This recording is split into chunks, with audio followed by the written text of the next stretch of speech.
Hi, I'm Casey Hufstader of CH Packstring, and I've been asked to put on a YouTube video on how my Canadian mounted Royal ice breaking hobbles work. Everybody's seen them, they have lots of questions, everybody thinks they're barbaric, so I'm doing this video so you can understand how they work, what the function is, and why I use them. Okay. It's smooth weld chain welded together with two toggles. It has 5 rings. The inside ring is for a mule, because a mule has a smaller hoof than what a horse does. The outside ring is for a horse. The third ring, up at the very top, is to put them around their neck so they can carry them. All the pictures you'll see on my website and all the pictures you see of my pack string, every one of my mules has these around their neck.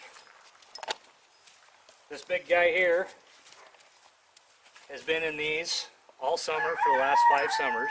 It does not tear up their pasterns, does not tear up their hocks or their heels. When I was running figure 8 leather hobbles, nylon hobbles, the chain hobbles, the grazing hobbles, after a season, from here to the top of here, they were missing hair and they were worn raw. I went to these, I run them all summer, grazing all summer in them, even turn them out in the spring in them to graze because their ground is wet. It doesn't wear any hair off of them, doesn't leave any marks. Okay. I don't suggest that you train in these. These are not for animals that have never had hobbles on before. Train in the leather pair of hobbles and the leather pair of figure 8 training hobbles like you're supposed to. And once they figure out how to move in the set of hobbles, then you move to these. Now when people say hobbles, they think they hobble their animal, they're supposed to stand. These don't make them stand. These allow them to graze, they allow them to move, but they don't allow them to pick their head up and take off running on you. Okay? Let me show you how they work.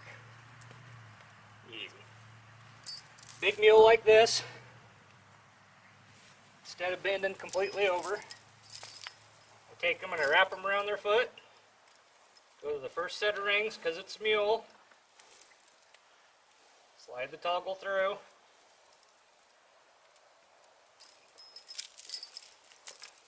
Easy. Stand.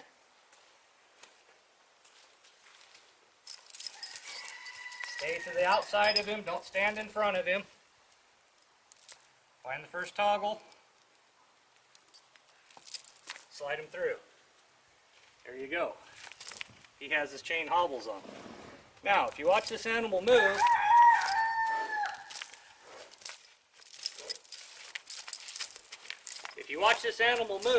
he can move fairly freely. But when he goes to take a full stride, you see how they short step him, stride into him, allows them to graze, allows them to move. It doesn't tear up their feet, but it also allows them not to take off. If they take off at a dead run, they bite into them just like that, and they don't take off at a dead run. They just move fluently. You can turn them out and graze. It's not wearing out their feet, not wearing the hair off of them, but they're not going to lift their heads and take off and run at a dead run. Back, back, back, back, back. Ho. I'll pull them off and I'll show you why I put them around their neck. Stand, stand.